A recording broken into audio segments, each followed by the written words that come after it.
నాయకుడంటే నడిపించాలి, 10 మందికి ఆదర్శంగా ఉండాలి, దేశ అభివృద్ధిలో ప్రాంత అభివృద్ధిలో తన వంతు పాత్ర పోషించాలి. అప్పుడే అతడు గొప్ప నాయకుడిగా పేరు తెచ్చుకుంటాడు.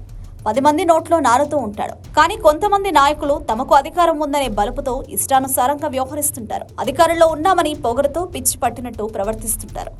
అలాంటి వారు ఎప్పటికైనా ప్రమాదమే. అలాంటి వారు ఎప్పటికైనా ఈ దేశానికి దరిద్రమే. అలాంటి సంఘటన ఇప్పుడు ఒకటి వెలుగులోకి వచ్చింది. కాకపోతే ఆ శుద్ధపూస లాంటి నాయకుడు భారతీయ జనతా పార్టీలో ఉన్నాడు. చేసిందే లంగ పని, 10 మంది చూస్తున్నారు అని సిగ్గు లేకుండా చేసిన పని. అయినప్పటికీ ఆ తప్పును అతడు కప్పిపుచ్చుకోవడానికి ఇతరుల మీద ఆ నెపాన్ని వేస్తున్నాడు. పైగా తనకేమీ తెలియదని తన శుద్ధపూసనని చెప్పుకుంటున్నాడు. అసలు ఇలాంటి వ్యక్తులు రాజకీయాల్లోకి ఎందుకు వస్తారో, ఎందుకు ఇలాంటి పనులు చేస్తారో ఇప్పటికీ అర్థం కాదు. ఇలాంటి వారిని అధికార పార్టీలు ఎందుకు మోస్తాయో ఒక పట్టాన కూడా అర్థం కాదు. ఉత్తరప్రదేశ్లోని బల్లియా ప్రాంతంలో బాబన్ సింగ్ రఘువంశీ అనే నాయకుడున్నాడు. ఇతడు భారతీయ జనతా పార్టీలో పనిచేస్తుంటాడు. ఇతడి వయసు దాదాపు 70 ఏళ్లకు పైనే ఉంటుంది.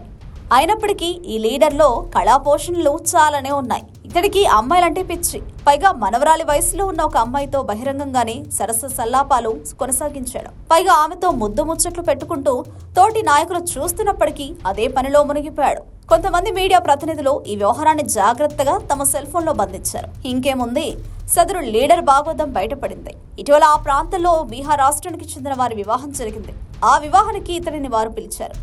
వివాహానికి వెళ్లిన వ్యక్తి వధువరులపై 4 అక్షింతలు వేసి ఇంత భోజనం చేసి రాకుండా అక్కడ ఏకంగా కామకేళి చేసి వచ్చాడు. అది కాస్త మీడియాకు ఎక్కడంతో సార్ గారి భాగవతం బయటపడింది. మీడియాలో ప్రముఖంగా ఈ కథనం ప్రసారం కావడంతో విమర్శలు వ్యక్తమవుతున్నాయి. వ్యవహారంపై భారతీయ జనతా పార్టీ ఉత్తరప్రదేశ్ నాయకత్వం విచారణకు ఆదేశించింది. మరోవైపు ఈ వ్యవహారం మొత్తం తప్పని, అందులో తన పాత్ర లేదని, ఇదంతా ప్రతిపక్షాలు చేస్తున్న కుట్ర అని సదరు నాయకుడు వ్యాఖ్యానించడం విశేషం. అయితే విచారణకు ఆదేశించిన తర్వాత అందులో ఉన్నది బాబన్ సింగ్ అని తేలినట్లు తెలుస్తోంది. అతడిపై వేటు వేయడానికి భారతీయ జనతా పార్టీ సిద్ధంగా ఉన్నట్లు సమాచారం. Subscribe to Social TV Telugu for more videos. Hit the bell icon for faster updates.